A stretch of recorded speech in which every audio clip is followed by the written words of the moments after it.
How's it going, everybody? This is Swift Jared Hurd, and you're tuned in to Round by Round Boxing. Hey, I'm Timothy Desert Storm Bradley, and you're watching Round by Round Boxing, baby. Check out the website, best website in boxing. Gotta welcome you to the Round by Round Boxing podcast. It's been a long time coming. We're glad to finally have you here with us. How's it going? How are you, champ? I am fine. I'm just in beast mode, just working hard and staying focused. I see you. It's like I'm scrolling through Instagram and it's like Triller's posting about you, then your posts, and like you're everywhere right now. How does it feel? Like, I know you got to be, amped up just off of that energy and this whole big card coming up. I've been here. Everybody else is just catching up. No, it's a cool thing. Triller is new to the scene with entertainment and adding sports. They just had amazing verses with Timberland and Swiss Beats last night. Mm-hmm. So coming off of that energy and just the great things they're doing, I'm just like, hey, it's my turn. It's my turn to stamp, make my own stamp in the game. Definitely. Yeah. I mean, I remember there's a cool quote you had after one of your fights. You're like, by the time I'm done with the zone, it's going to be called DAZN. So you're going to have some kind of cool quote on Triller for us because, the people are watching, people are expecting big things from you. I got to introduce my co-host here, Peter Nieves. First time here officially as the co-host of the Round by Round Boxing podcast. I know he wants to jump in and ask a couple questions as well. Franchon, pleasure to have you. Thanks for taking the time. Obviously, I wanted to jump in and ask you, what does it feel like to be in the undisputed position? That's rare air that people get to be in, and you're there. I mean, you're in the cusp of it. Did you think you'd be here? And if you did, yeah. What does it feel like? Yeah, I manifested. I know. It's so weird because everybody's just like, this is so huge. And for me, I'm just like, it's happening. Okay, step by step. I'm very honored, most of all. I'm honored, especially getting great words from other undisputed champions like Bernard Hopkins. We were in Florida together like last month, and he walked me through the process, and just, the beautiful things that come from becoming undisputed. And I think once I do it, everything's going to hit me. I'm just like training and preparing. And, it's the same crap, different toilet. A nice toilet, but same crap, different toilet. For sure. Franchon, I got to ask you about Glenn real quick, because, the traditional model of how people say, there's always a strong woman behind a man and this and that. But I've interviewed him while you're next to him. You both support each other so much. I love seeing that. How has he been, in this whole buildup, as your name comes into more brighter lights and you're doing bigger things? How has he been? He's been so gracious. He actually, had 3 wins last year and was, building his momentum up, but he's taken the opportunity to just sacrifice himself to make sure I'm good and see our family through, because I carry his name with pride. And when I win, he wins, and vice versa. And I just know, like, the sacrifice that he's making for me, that's all I need to go out and beat this bitch up. Much respect to her. But, he tells me, because it's every day isn't great. And any fighter that comes here and say, I'm killing it. Yeah, we're killing it. But it's some days that it kill us, Mm-hmm. And he tells me straight up, like, I'm putting my stuff to the side to make sure you get where you got to go and we get where we got to go. So you better not, half-ass it with me. So he's just like the wind beneath my wings. And that's why I'm like in the position I'm in now. Yeah, I think that's incredible. And a lot of people, should look you both up. Glenn is a proven fighter in his own right. And I think it's just incredible. Like you say, you both are young too. And him being able to put that aside to push you is just incredible to see. And, for people who are married as well, and just in relationships and things like that, you have to make sacrifices. And I think this is at the highest level for both of you. So I can shout out to Glenn. Thank you so much, and I'll give that to him. But he makes it feel easy. He doesn't make it, even though it's a big deal, he keeps me grounded in all aspects. Like, I'm still big mama when I'm around, the heavy hitting diva when I'm working, but he keeps me grounded and keeps me focused on the goal. Like, I don't care. They could take the lights away. We could fight in the alley. We could fight in the back room. I'm going to win. That's my goal. Mm-hmm. Forget all the other stuff. I just got to win. For those that don't know, I was reading a little bit, as we get closer to your fight, I was reading more of kind of like the way you guys met. It's pretty interesting because I read that one of your quotes was it wasn't love at first fight. Essentially, you kind of bump heads at the beginning. Can you talk a little bit about how it kind of all started out between you two? Yeah, so one of the gyms I went to in Baltimore, I started there and then I left. So when I came back, it was his gym, so it was like alpha male, alpha female. So he used to, come at me and I'm just like, what is his fucking problem? But one day we went at it like cats and dogs, and he kind of got me and he kissed me on my forehead. And anybody who knows Glenn, he doesn't really talk. He doesn't show emotion. And when he did that, I'm like, whoa, this is weird, And what solidified it is the care he gave to my mom. He house sat for me, and he supported me through my Olympic trials, that whole amateur journey. And he was self-sacrificing then, and he's self-sacrificing now. So, when you got a good friend like that, you just cherish him, and he made me his wife, and I'm just blessed. Like, I'm blessed. Absolutely. Definitely, yeah. Big shout out once again to Glenn. Yeah, we're talking about a lot about Glenn, but he's a good dude, man. So you got, exactly, yeah. He's in the background as well, so he's here with us. Let's jump into your opponent, Elin Cederroos. She had a big victory over Alicia Napoleon on Showtime, and talk to us what you know about her and how you're approaching this fight, and just like that level of opponent on this big stage. So she did what she was supposed to do. It was a close fight. I just want to be honest with people. Mm-hmm. She has a European style, straight stand up, 1-2. To be honest, Alicia Napoleon is not a true super middleweight. Her level opposition wasn't the best. And when she fought champion status with Tori Nelson, she lost. Okay. And it was super competitive. For me, I'm looking to be dominant. Physicality, intellectually, skill-wise, I feel like I'm the more dominant person, and I'm more active. And I feel like the level of competition I face is better than her. I'm better than her. But, it's a fight people want to see, and I hope she makes it an intellectual fight. I hope she wants to think with me, because I'm going to prove to a lot of people I am a boxer. It may not be Katie Taylor, Clarissa Shields, what everybody likes, but I can box. And this fight is more about making a statement and getting my respect. In a perfect world, do you prefer to kind of slug it out with them, or do you want to be able to be more versatile in there in terms of an undisputed fight or a fight for the fans? What do you prefer? Well, I prefer to win, and an ugly win's better than a pretty loss at the end of the day. I've never had the opportunity to be in a tip-top shape as a pro.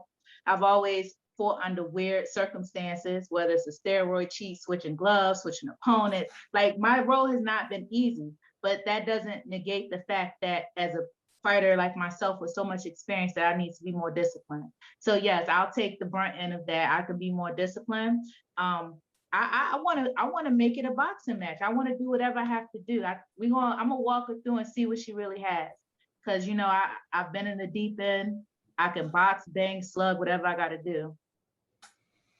Now, you mentioned something. You mentioned Clarissa Shields. Also, you mentioned your amateur days. I wanted to go back to that start of you fighting Clarissa in your first fight. And I don't know if you know, but I'm good friends with Ross. Shout out to Keystone Boxing. We spoke before your first fight, and I remember that whole thing because people were dropping off left and right. Like, nobody wanted to step up and face Clarissa Shields because it was the undercard of the Ward Kovalev fight, but you were like, and I remember him telling me, she's like, it's got to be my time. Like, if anyone's going to step up and do it, if I'm going to do it, I'm going to do it. I always loved that mentality from you, and just from being afar and seeing you, I was like, you know what, this is someone I want to check out. Then watching you fight, incredible as well. But talk to us about, was that always the plan? I mean, you transitioning from amateur to professional? No, I was not even planning to go pro. I was going for 2020 Olympics. Mm-hmm. I was literally sitting on my couch. I had bust my shin in the gym, like literally split my shin in the gym.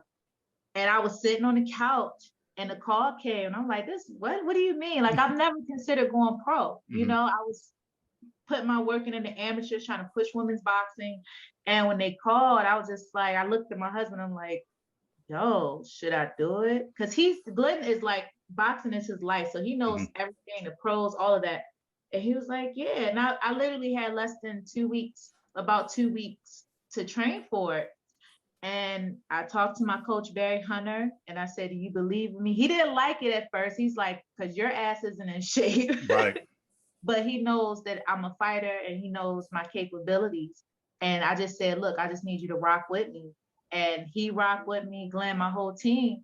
And we went out there and put on a show. Like, I already knew from the jump, if I didn't knock Clarissa out, I wasn't going to get the decision. And that was fine with me, because I saw the bigger picture with women's boxing. And, you know, she has the torch. She had the torch at the time to push it forward. And I felt like if I get on the stage with her, they'll see two, you know, great fighters giving their all for those 4 minutes. 4 rounds. It was a big opportunity. It was a great platform. And I wouldn't have shared it with anyone else but her. Incredible. Yeah, no. And to a T, like you said, you saw the big picture, and that's exactly what happened. I mean, because now, you know, women's boxing has picked up so much momentum, and you guys are both on a huge platform. You know, she's doing her thing, you as well here in the boxing. But also I wanted to ask you, just in terms of, we've seen you wear so many different hats. You know, you design, you've been on the mic, I've seen you sing an anthem, you know, we've seen you fight. I mean, you do so much. How much gratification do each one of these things do? Do you love or prefer one thing over another? Or are you just a master at so many different things that you just got to show the world? Yeah, to add to the things that you said, I'm also in the business. Like, yes. I was self-managed up until about 6 months ago when I started working with Peter Khan. I also helped my husband get back on his road to, you know, his return after, you know, coming up short in a fight when he ripped his shoulder. I think that all those hats fit me well. I really just find satisfaction in doing something. Like, I lost my mom in 2016, and that left a big hole. So my goal is just to do the best I can in all the areas, not limit my potential, not just, you know, put my talent on the shelf, like go out there and do it. So I just try to keep doing it, blessing people around me to fill that hole. Fantastic. You mentioned Peter Khan just a second ago, and I wanted to talk a little bit about that as well, and how that came about, signing with him. And he seems to be the guy to be around right now. He's kind of turned himself into quite the mogul, especially over there at Triller. What was those first interactions like, and what made you want to sign with him? It was so random. Actually, we did an interview. He has a podcast he does, and I did an interview with him. And, you know, Glenn is like my angel. And he just said something. He just was like, I like him. Like 2 or 3 weeks after the interview, he was like, I like him. And if Glenn stamps you, 9 times out of 10, like you're official. So I reached out to him because Glenn wanted to work with him too. And I reached out to him and we just talked. Then we all went down. Well, me and Glenn went down to Florida, stayed, trained, and, you know, had some more conversations. And I got a feel for him. Also did my homework. And just his vibe, he, like, as a person, he's legit. His resume in the boxing game is legit. And I think it was a great fit. And I feel like he was enthusiastic about working with me because some people don't know what to do with me. Some people just act like I'm not that chick. And he believed in me. And I was like, hey, let's go. And he has everything he said so far has come to be. So it's cool with me.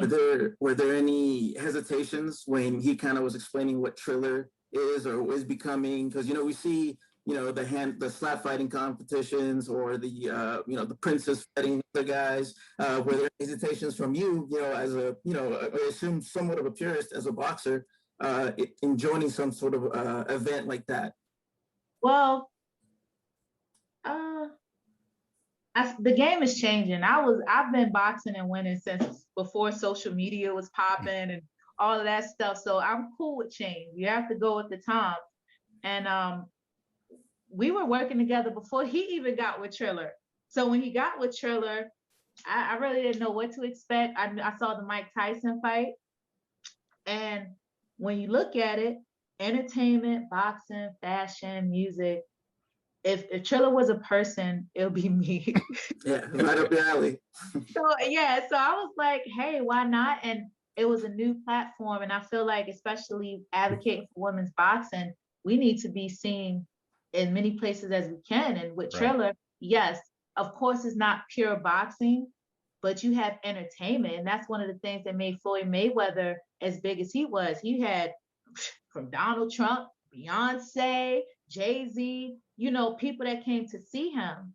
So being around that type of environment is great exposure for our sport and for myself. So I just got to do what I'm supposed to do, fight and win. Definitely. Yeah. I think if we had to explain it to maybe the people that are sitting on the sidelines complaining like, oh, I don't want to watch a concert and a fight. I think what you just said is a perfect way to explain what Triller is, what it could do for just the whole sport and just, you know, men and women's boxing.